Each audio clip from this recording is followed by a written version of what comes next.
We're Robin and Steve. The last episode was edited during this cyclone. But let's look back at some other crappy weather we've sat through. Late January, we sat at Urupukapuka Island. And soon after that at Whangaroa, where winds reached 38.3 knots. But after these storms, we headed back to Paihia, where some friends whisked us off to a winery at Kerikeri. Here are some happy snaps of our day. What a treat. Thanks, Uta, Ralph and Max. Uta is my brother-in-law's sister, so of course we sent our joint family a video message.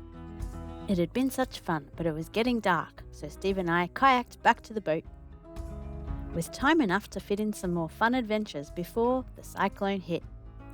At this stage, the forecasts were pretty darn terrifying. So it's time for some fish distraction.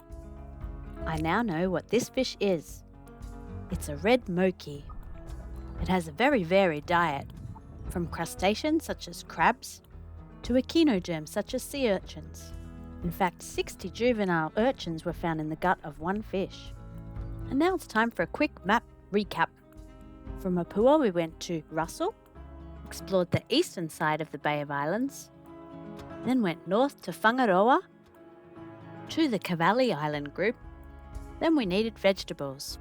That's where the winery came in, and now you're up to date. Because here we are in Deep Water Cove, Maunganui Bay.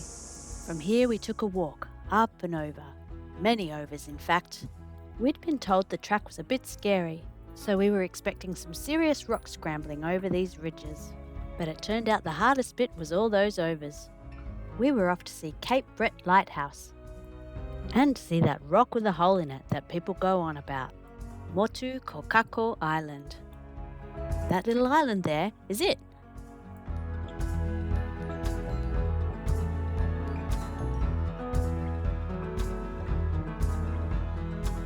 Rakau Manga Manga, or Cape Brett, has been an important landmark for sailors for nearly 1,000 years. This lighthouse has been operating since 1910.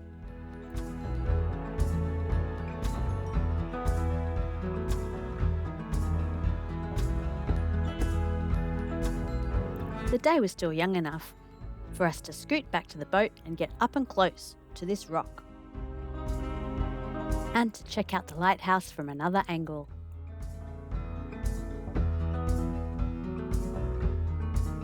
So we retraced our steps for many overs.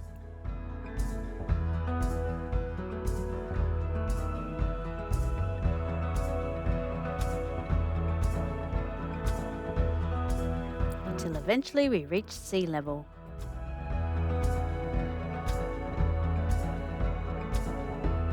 We were just up there. Yeah, I could see what all the fuss was about.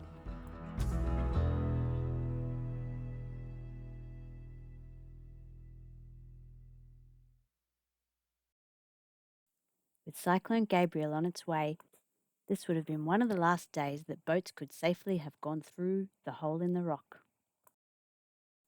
On our way out of the Bay of Islands, we'd investigated possible cyclone shelters. We'd visited this place and thought it was a good shelter. And for now, it was just a fun place to kayak. But once anchored, we had to get storm ready and decrease the windage as much as possible. We flaked the genoa and staysail, and we're glad to be doing it now. The weather was deteriorating. Steve bound the sail bag tightly, and we took down the sunshades on the Bimini and the Dodger, deflated our beloved kayak, and packed everything below deck as the air pressure dropped. Cyclone ready? Well, as ready as we can be, I reckon. Maybe? Sorry, I can't stop. I've got to go.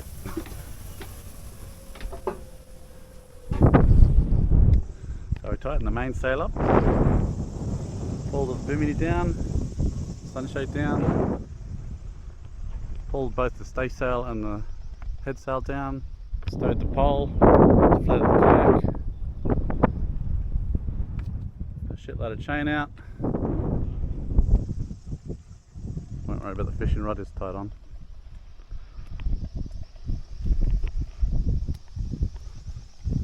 That means we got a happy robin. And I have to make a cake, so I'm not quite ready. Okay.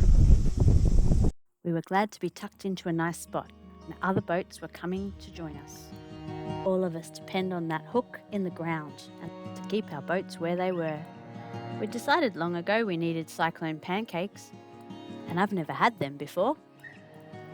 Outside, the rain was setting in, and the winds were coming in gusts. We started to take notes of barometric pressure and wind speed, and watch Weather Watch TV.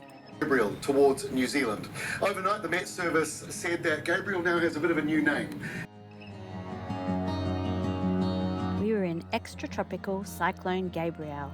However, I have to say, it does sometimes underestimate some of the biggest wind gusts and heaviest rain simply because we just don't get storms like this very often. So that is all. That's all from me for today. Hopefully, we'll see you tomorrow. Take care.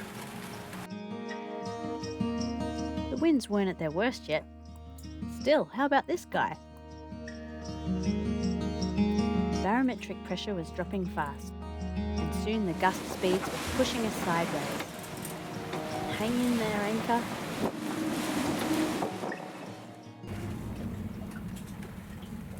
Night times were the worst.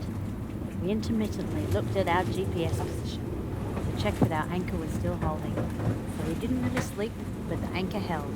In the morning, we had a disco in the galley.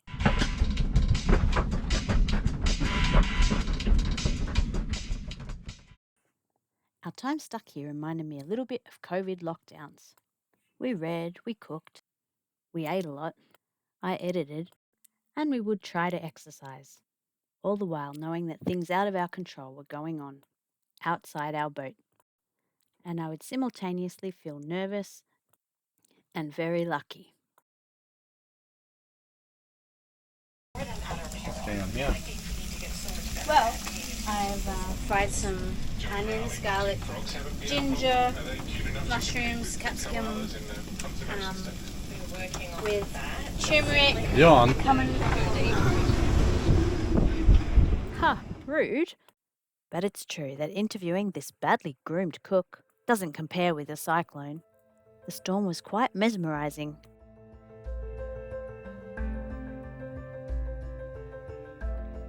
When the winds weren't too bad, I headed out to check the chafe on the two snubbers. We don't usually use two. As it turns out, one had been bounced right off, and both ropes had suffered some pretty severe chafing.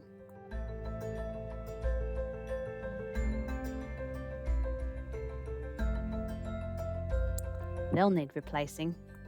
Even in our very snug anchorage, wind speeds reach 54.1 knots. We always like food, but perhaps this situation enhanced our love. This was a good chance to check out the charts of Tonga. The eye of the storm was near us. Winds were low, but the water was weirdly bouncy. Calm. Broken. After topping up our water tanks, we moved to the other side of the bay. Let's take a closer look at the eye of a cyclone. In the southern hemisphere, air moves in a clockwise direction around the low pressure system. Once out of the tropics, the patterns are a little bit chaotic. But you can see that as the air moves over us, the white dot, the southern part of the eye is in an easterly direction and the northern is more in a westerly direction. This is an old forecast and the eye passed a little to the east of us. And thankfully the winds weren't quite this strong. But the winds did shift, and so all the boats in our bay pulled up their anchors and moved to other places. Our anchor took a little while to settle, but by then we knew we were through the worst part of the cyclone. There were still gusts, and sadly we knew that Valentine's Day down south would have been pretty awful. For us, it was time to start resetting our sails and getting the boat ready to move on again. For tomorrow, the weather was going to be better. And finally, we saw blue sky. A good chance to wash some clothes.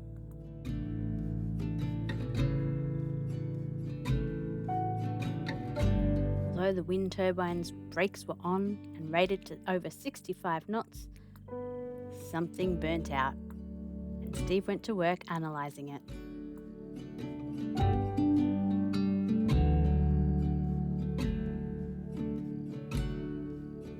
That done, we finally got back in our kayak and placed our feet on solid ground again. Well, shells.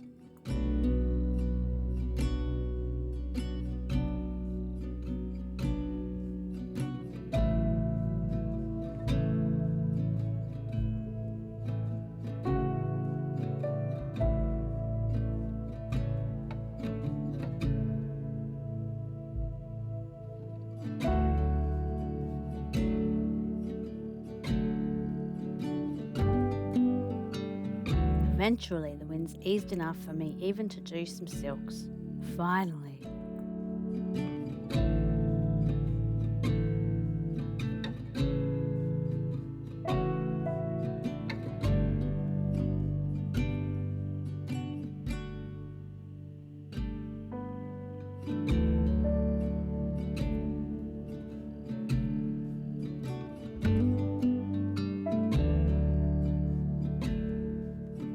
We were hoping to get some fresh fruit and vegetables and do some washing at the laundromat, but had no idea how badly hit Opua had been.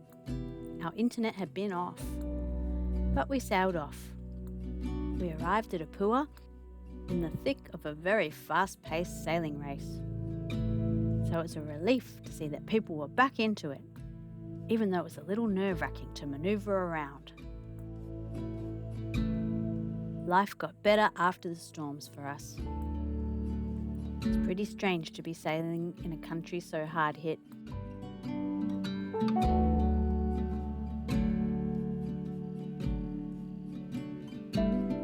For us, we'd checked in at this international quarantine wharf not so long ago. It feels like a lot has happened since then. Join us next time as we step out of the rain into waterfalls and enjoy our best snorkeling of New Zealand so far.